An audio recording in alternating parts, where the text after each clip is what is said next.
Rocky කතාව අපි ගොඩක් ආදරෙන් බලන සුන්දර කතාවක්. වීඩියෝ එකට යන්න කලින් තවමත් අපේ YouTube නාලිකාව සබ්ස්ක්‍රයිබ් කරලා නැත්නම් දැන්ම සබ්ස්ක්‍රයිබ් කරන්න යාළුවනේ. ඉතින් චාලි දෙන ඔත්තුවට අනුවස්ලගේ ටීම් එක යනවා ජෝන්ගේ ඒ කබඩාව වට කරන්න. ඉතින් ඔයාලා හිතන්නේ මේ චාලි දෙන ඔත්තුව ෂුවර් ඔත්තුවක්ද එහෙම නැත්නම් වැරදි ඔත්තුවක්ද? ඉතින් ඔයාලට තේරෙනවා චාලි කියන්නේ අමුතුම පිස්සෙක් මේ කතාව විදියට. නමුත් හොඳ මොලකාරයෙක් විදියට තමයි පේන්නේ මට නම්. මොකද සමහරුන්ට පේන්නේ චාලි කරන වැඩ අනිත් අයට හිතා ගන්න බැරි වැඩ.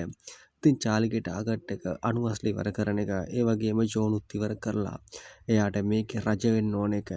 ඉතින් එකපාරම අනුවස්ල නැති කරොත් ජෝන් එක ඇටැක් කරන්න චාලිට බැරි නිසා අනුවස්ල එකපාරට ඉවර කරන්නේ නැහැ.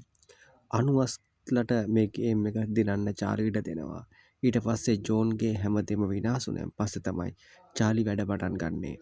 ඉතින් චාලිගේ ගේම් එකත් අනිවාර්යෙන්ම අනුවස්ල එතකොටත් හොයාගෙන ඉවරයි. ඒ කියන්නේ අනුවස්ගේ අම්මා කිව්වා දුර්කට මට සැක කටයුතු පුද්ගලයෙක් ඉන්නවා මිනිහට මරපු ගැන. අන්න ඒක තමයි ප්‍රශ්නේ. අන්න එතනින් පස්සේ දුර්ක හොයනවා මේ හැම දෙයකටම මුල චාලි කියලා. ඉතින් කතාවේ අවසන් කොටස මෙන්න මේ විදිහට තමයි ඉවර වෙන්නේ. චාලිත් විනාශ වෙලාම තමයි.